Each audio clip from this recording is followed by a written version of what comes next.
Hi friends, welcome back to YouTube channel. చూడండి, మేము bale puri చేసుకుంటా ఉన్నాము. మా హస్బెండే చేసేది. మా హస్బెండ్ బాగా తింటాడు ఇట్లాంటి అయితే స్నాక్స్. బేల్ పూరి ఇది ఈజీగా స్టవ్ అంతా మనం ఆన్ చేసేదే వద్దు. అంతా ఇట్లా పచ్చి పచ్చిగా చేసుకొని తినొచ్చు. ఈ వెదర్ ఎట్టుంది, చల్లగా ఉంది. మధ్యాహ్నం చూస్తే అంత వాన వచ్చినింది. ఇప్పుడు వెదర్ చూస్తేనేమో చల్లగా ఉంది. సరే అనేసి మేము ఇట్లా చేసుకొని తిందామనేసి ప్లానింగ్‌లో ఉన్నాము. పిల్లలకి కూడా చాలా ఇష్టం. ఏమీ లేదు, బొరుగులు, ఇంకా ఎర్రగడ్డ, టమాటో, కుకుంబరు, పచ్చిమిరపకాయలు ఇట్లా కట్ చేసి ఏసుకున్నాము. ఇట్లా టమాటాలు కూడా ఏసిండు మా హస్బెండు. పచ్చిదే, అంతా పచ్చిగానే భలే బాగుంటది. యమ్మీగా, కారంగా, బాగా టేస్టీగా బాగుంటది. ఇట్లా చూడండి, ఇట్లా కలుపుతా ఉన్నాడు.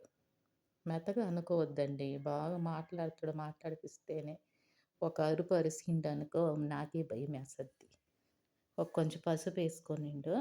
అని తర్వాత చిల్లీ పౌడర్ కొంచెం అదే స్పైసీగా బాగుంటది ఫ్రెండ్స్ బేల్‌పూరి. అన్నీ కట్ చేసుకొని ఏసుకోవాలి. అన్నీ టమాటాలు, ఎర్రగడ్డ, కుకుంబరు, పచ్చిమిరపకాయలు. ఏ చిప్స్ మీకాడ అవైలబుల్‌గా ఉందో, మీ ఇంట్లో ఏముందో చిప్స్, ఆ చిప్స్ ఏసుకోండి. మా ఆయన సోంబేరి.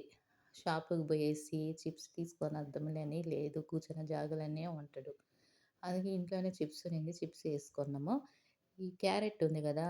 తొక్కంతా తీసేసి తురిమి ఏసుకున్నాము. భలే ఉంటది ఇది. ఇట్లా ఒకసారి చేసిండు. సరే ఇంకోసారి చెయ్యి అని మా పిల్లోళ్ళంతా అడిగిండ్రు. సరే అనేసి చేస్తా ఉన్నాడు. లాస్ట్‌లో లెమన్ పిండుకోవాలి. పిజ్జా ఆర్గాని అనేసి ఉంది గదా! పిజ్జాది అది ఏసుకున్నాము కొంచెము. అదేసుకుంటే కొంచెం బాగుంటది ఇది. ఇంక అంతే. అయింది ఫ్రెండ్స్. ఒక లైక్ చేయండి, షేర్ చేయండి, సబ్స్క్రైబ్ చేసుకోండి.